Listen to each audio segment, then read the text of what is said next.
오늘 우리가 읽은 16절 이하의 말씀을 보니까 이 기브온 사람들이 거짓을 해가지고 이제 여호수아를 비롯해서 이스라엘 족장들 앞에서 화친 조약을 맺지요. 즉 기브온 사람들을 죽이지 않고 살려주는 그런 화친 조약을 맺습니다. 그런데 이게 며칠 만에 들통이 나죠? 3일 만에 들통이 납니다.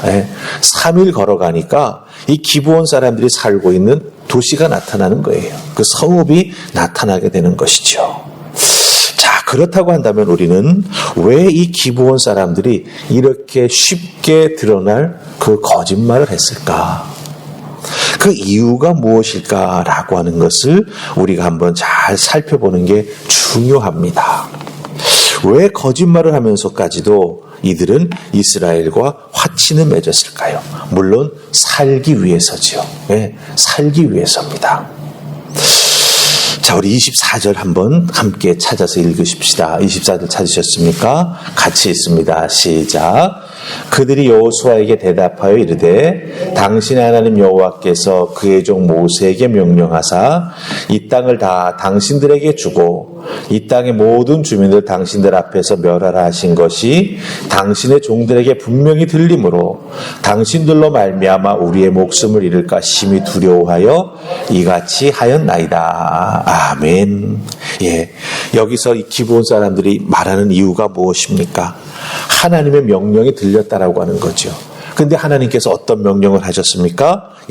가나안을 점령하는데 그 점령하는 방법과 내용이 그 땅에 사는 사람들을 다 진멸하라고 하는 거예요. 왜냐하면 그들은 우상을 섬기는 자들이고 그 우상 섬기는 자들을 살려놓았을 때 이스라엘 백성들의 마음이 흔들릴 수 있다라고 하는 거죠. 그렇기 때문에 하나님은 이 이방 족속들을 다 진멸하라고 하는 말씀을 하셨고 그것이 어떻게 된 것입니까? 이 기브온 사람들에게도 들렸다라고 하는 것이죠. 발 없는 말이 천리를 간다고 하는 것처럼 이 가나안에 사는 이 특별히 기브온 사람들에게 그 소문이 그 하나님의 말씀이 아주 크게 들린 것이죠. 야, 이스라엘 백성들 분명 우리 땅에도 들이닥칠 것인데 어떻게 해야 되느냐라고 하는 것이죠.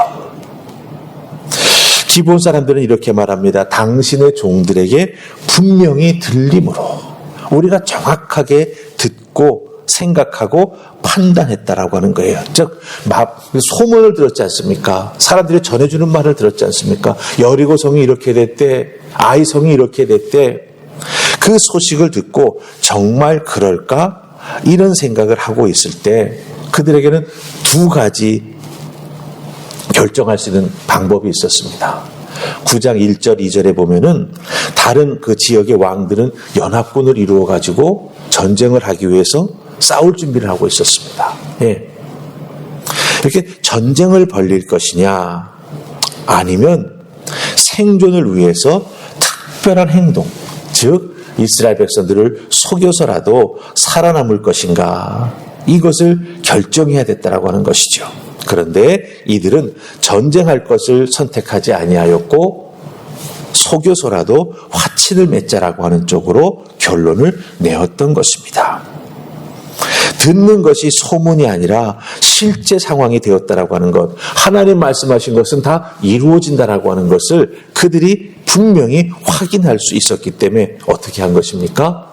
두 번째 결정, 화친을 맺자라고 하는 결정을 한 것이고, 화친 맺기 위해서는 어떤 방법을 우리가 선택해야 될 것인가 깊이 곰곰이 생각하면서 거짓을 할지라도 그들과 하나님의 이름으로 화친을 맺어야겠다라고 하는 생각을 하고 그것을 행해 나아갔다라고 하는 것이죠. 그렇다고 한다면 여러분들, 우리는 이 기브온 사람들의 이런 행동을 보면서 무엇을 깨닫게 됩니까? 기브온 사람들이 속여서까지도 화친을 맺으려고 했다. 그럼 왜 이렇게까지 화친을 맺으려고 했을까? 그 이유가 무엇일까라고 하는 것이죠. 그것은 두 가지가 있습니다.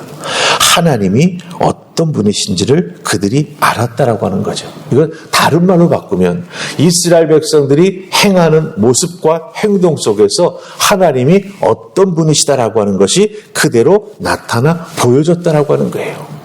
하나님이 말씀하셨다라고 하는 것이 들렸는데 그것이 왜 그들에게 충격이 됐습니까? 말씀하신 것을 이스라엘 백성들이 행했더니 그대로 이루어졌다라고 하는 것 아닙니까? 그렇기 때문에 여러분들 우리가 이 기브온 사람들의 모습을 보면서 깨닫고 우리가 신앙생활에서 잘 준행해 나가야 될 부분이 무엇이냐라고 하는 것이죠. 그것은 바로 내가 내 삶이 내 행동이 하나님이 어떤 분이신지를 보여주는 사람이라고 하는 거예요. 네. 내가 하나님의 대리인이 되어가지고 이 땅을 믿음으로 살아가고 있다라고 하는 거예요. 세상 사람들이 나를 보면서 하나님을 보게 된다라고 하는 거예요. 나를 보면서 교회를 알게 된다라고 하는 거예요. 또 한 가지 있습니다. 내가 하나님이 어떤 분이신지를 더 잘 알리기 위해서는 내 믿음 생활을 참으로 신실하게 해야 된다라고 하는 거죠. 하나님이 어떤 분이신지를 내가 보여주니 어떻습니까? 당연히 하나님의 말씀에 따라 신실한 신앙생활을 해 나아가는 나 자신이 되어야 한다라고 하는 것이죠. 기브온 사람들 얍삽하다 이런 생각이 중요한 게 아니라 이 기브온 사람들이 이렇게 행동할 수밖에 없었던 그 원인을 생각해 본다면 내가 하나님의 사람으로서 이 땅에서 하나님 말씀하신 것이 이루어지는 즉 이루어드리는 삶을 살아가는 하나님의 자녀가 되어야 된다라고 하는 것을 발견하게 된다라고 하는 것이죠. 그러기에 여러분 매일매일의 삶 속에서 말하고 행동하는 것 신실하게 해야 됩니다. 특별히 사람과의 관계 속에서 믿는 사람이 더하네 이런 소리를 듣지 않도록 우리가 늘 자기의 마음과 감정과 때로는 자기의 이 성격이 있지 않습니까? 이 성격을 잘 다루어 나가야 합니다. 성격이 급한 분, 성격이 느긋한 분 여러 모습이 있겠죠. 그런 것들이 믿음을 통해서 선한 모습으로 사람들에게 보여지고 나타나게 될 때 예수 믿더니 저분의 성격마저도 은혜죠.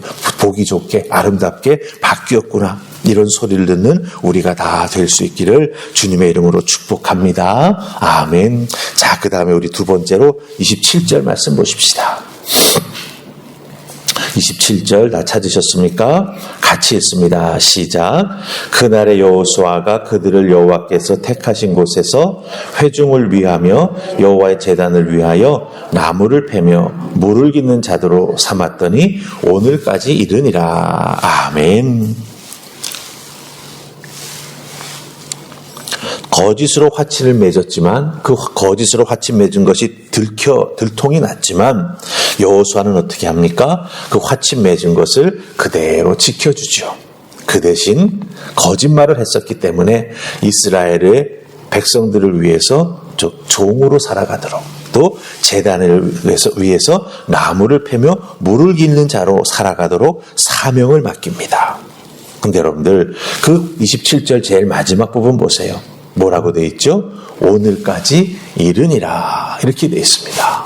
무슨 뜻일까요? 여호수아가 죽으면서 이 화친이 유야무야 된 게 아니라고 하는 거예요. 하나님의 이름으로 맺은 이 화친이 계속 지켜졌다라고 하는 것입니다. 중요한 것은요, 이 기브온 사람들이 세월이 지나면서도 계속해서 하나님 앞에 그 믿음과 삶의 모습을 사실 굉장히 잘 지켜나간 것을 볼 수가 있습니다.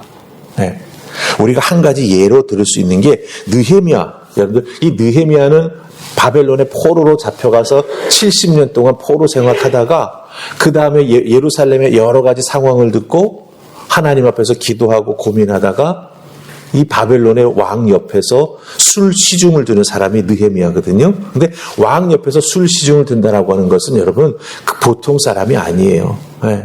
왕으로부터 신임을 받고 왕으로부터 참 귀하게 대접받는 사람이거든요. 그 느헤미야가 왕에게 말해가지고 나 이제 내 고향 그곳으로 돌아가고 싶습니다 라고 했을 때 왕이 허락해 줍니다. 그 느헤미야가 돌아오게 될 때 이 기브온 사람들도 함께 돌아와서 예루살렘 성벽을 재건할 때 힘을 합했다라고 하는 기록이 느헤미야 3장 7절에 나오는 걸 보게 됩니다. 그러니까 생각해 보세요. 여호수아, 그렇죠? 이스라엘이 가나안 땅을 점령해서 나라를 세우기 가장 초창기지 않습니까? 그리고 나라가 패망해서 그 다음에 70년 포로 생활을 하고 돌아올 때까지도 이 기브온 사람들은 이스라엘 백성들과 함께하고 있었다라고 하는 거예요. 그리고 이스라엘이 가장 힘들고 어려운 시기에 하나님을 예배하며 삶의 터전을 재건하는 일에 그들의 힘을 보태고 동참했다라고 하는 것을 우리가 여기서 발견하게 된다라고 하는 것이죠. 여호수아가 그들에게 맡겼던 사명, 봉사의 사명, 섬김의 사명, 이것을 그들은 끝까지 지켜나가고 있는 것을 우리가 발견하게 된다라고 하는 것입니다. 이 정도라면 여러분들 아마 이스라엘의 어느 지파보다 더하면 더했지 못하진 않을 것 같아요. 참 주어진 말씀과 환경 속에서 순종하는 사람들, 그걸 통해서 하나님께서 은혜를 베푸시고 지켜주시는 사람들이 된 것을 우리가 여기서 발견하게 된다라고 하는 것이죠.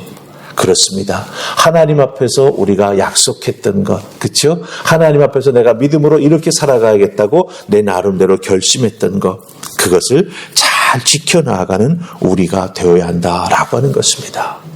우리가 하나님 앞에 약속하고 하나님 앞에 마음으로 뭔가 결심할 때는 얼마나 그 포부가 큽니까? 그것이 용두사미가 되지 않도록, 그렇죠? 끝까지 잘 지켜나가는, 순종해 나가는, 이루어 나가는 하나님의 사람이 되어야 한다라고 하는 게 정말 중요한 것임을 다시 한번 확인하게 됩니다. 여러분 한 분 한 분도 이렇게 믿음 안에서 하나님 앞에 신실하게, 하나님께서 여러분의 코끝에 호흡이 붙여주시는 그 동안 이 모든 것을 잘 믿음으로 감당하며 믿음으로 살아가며 헌신하는 여러분들 다 되시기를 주님의 이름으로 축복합니다. 아멘. 우리 기도하십시다. 좋으신 하나님 은혜 감사합니다. 오늘 말씀 속에서 기브온 사람들이 여호수아와 이스라엘 백성들을 속여 화친 조약을 맺고 그것이 결국은 들통이 나지만 그들이 어떻게 그런 모든 과정을 견뎌내고 또 준비하고 그렇게 왔는지를 저희들 말씀을 통해서 알게 해주시니 감사합니다. 저희들도 이 기브온 사람들처럼 하나님 앞에 많은 체험과 은혜 가운데 살아갈 수 있도록 주여 도우시고, 특별히 하나님께서 우리에게 허락해 주시는 그 믿음의 길, 때로는 어렵고 힘들지만 끝까지 견디며 인내하며 믿음으로 걸어 나아가는 우리가 되게 하여 주시옵소서. 오늘까지 이르니라 라고 하는 그 기브온 사람들의 마지막 표현이 우리들의 믿음의 삶 속에 나에게 붙여지는 그런 믿음의 표현이 되게 하여 주시옵소서. 오늘까지 하나님을 위해서 믿음으로 살아가며 오늘까지 믿음으로 헌신하는 하나님의 사람입니다. 꼭 이런 귀한 표현이 우리에게 붙여질 수 있도록 하나님 도와주시고 그것을 위해서 변치 않는 믿음으로 헌신하며 살아가는 우리 모두가 되게 하여 주시옵소서. 오늘도 주님 지키시고 인도하실 줄 믿고 예수님 이름으로 기도하옵나이다. 아멘.